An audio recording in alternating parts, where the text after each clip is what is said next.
Epilepsy. A seizure may take many forms. In a major seizure, there is a sudden spasm of muscle producing rigidity and the victim will fall down. Tonic phase. Jerking movements of the head, arms and legs may occur. Clonic phase. The victim becomes unconscious, which may be associated with noisy breathing, salivation and urinary incontinence. Seizures not resulting in loss of consciousness require little first aid other than reassurance and protection of the victim from injury. The victim should be managed as for any unconscious person. You should remove the victim from danger or remove any dangerous objects which might cause injury to the victim. Avoid restraining the victim during the seizure unless this is essential to avoid injury. Not force the victim's mouth open, nor attempt to insert any object into the mouth. Lay the victim down and turn the victim on the side as soon as possible to maintain and establish an airway. Check for breathing and, if resuscitation is needed, begin CPR.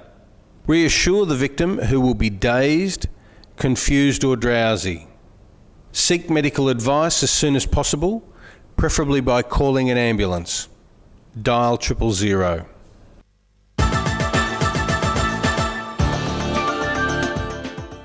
Diabetes.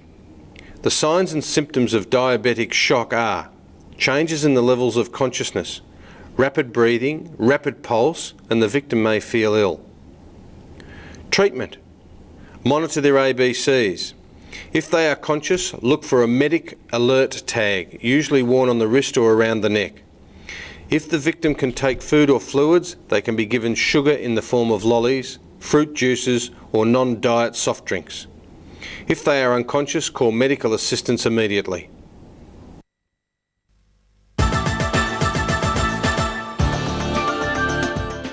Drugs. Sometime during your working life, you may be confronted by a patron or customer who is affected by drugs. What are the signs and symptoms of drug use? And when do you administer first aid? There are 3 classifications of drugs: depressants, stimulants, and hallucinogens. Marijuana is a depressant. These drugs slow mental and physical activity. Drugs such as amphetamines and cocaine are stimulants. These speed up mental and physical activity. Drugs such as LSD and some synthetic drugs are hallucinogens. These drugs can cause changes in mood, delusions, intense fear or panic, intense happiness, and vivid hallucinations. Care for substance misuse or abuse. Check for danger, monitor the ABCs and call the Poisons Information Centre or medical assistance. Find out which drug was taken, how much and when. Calm and reassure the victim. Maintain body temperature and withdraw if the victim becomes violent. Remember, if you suspect a designer drug has been taken, inform ambulance personnel. Of course, the most popular drug of all is alcohol.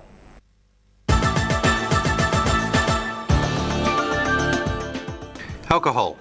Signs and symptoms of intoxication are drowsiness, confusion, slurred speech, slow heart and breathing rate, poor coordination, smell of alcohol and loss of muscle control. To care for an intoxicated person, offer them safe, reliable transport home or to hospital. If they are unconscious, call for medical assistance immediately. If they become violent, leave them alone and call the police.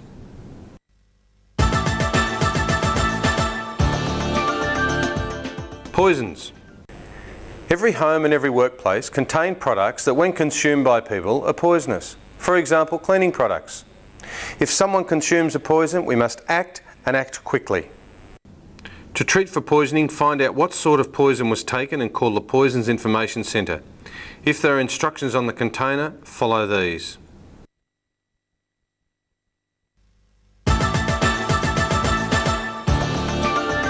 Personal hygiene.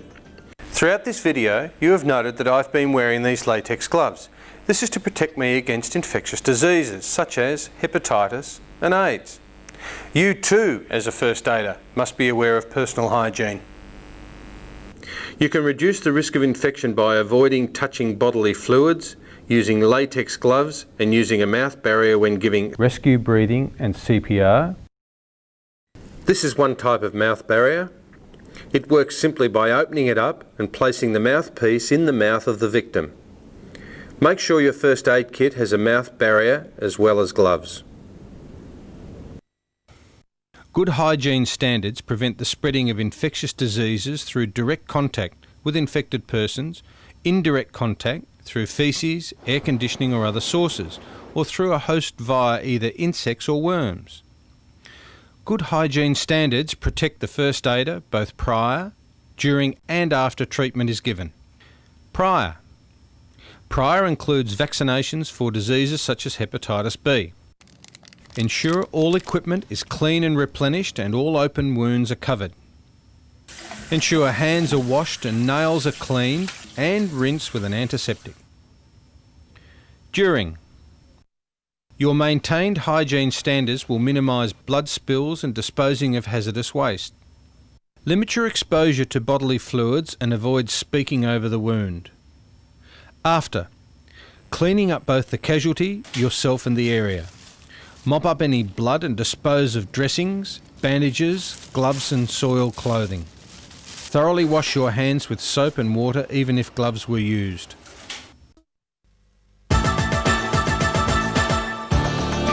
Eye injuries.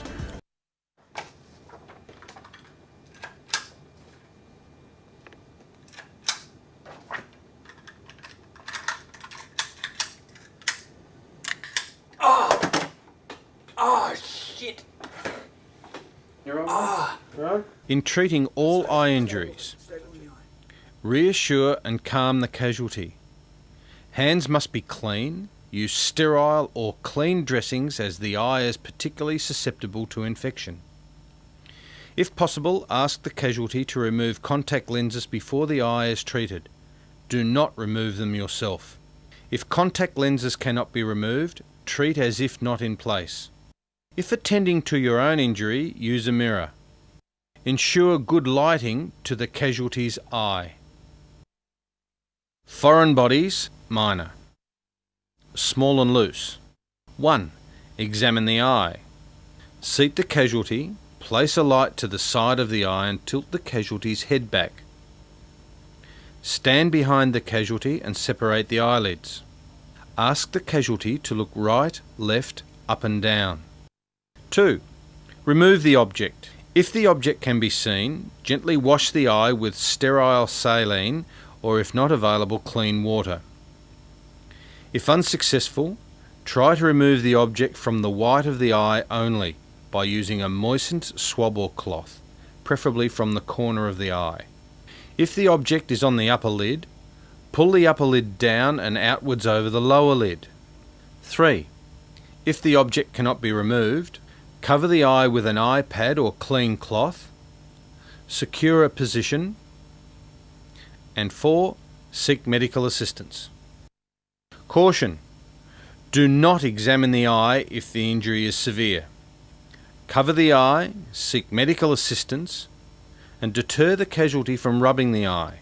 Caution: do not remove any object from the pupil, the dark region, or the iris, coloured region. Do not remove any object that is sticking firmly on or into the eye. Foreign bodies, major, embedded or impaled. Number 1. Lay the casualty on their back and support the head. Keep the casualty quiet and still. Advise the casualty not to move the eyes. 2. Cover the eye. Use an eye pad or a clean cloth with a hole cut in it. Thick pads above and below the eye may be used. Place a ring pad, paper or plastic cup over the cloth. Secure ring pad or cup with bandage. Encourage the casualty to keep eyes still by closing the uninjured eye and keeping the head still. Reassure the casualty, especially those with both eyes injured or covered. Explain that covering both eyes helps prevent movement of the injured eye. 3. Seek medical assistance. While waiting for assistance, monitor and record vital signs: airway, breathing, circulation, and level of consciousness. Caution: do not remove any foreign body that is embedded. Caution: Ensure the cup or bandage does not apply pressure to the end of the embedded object.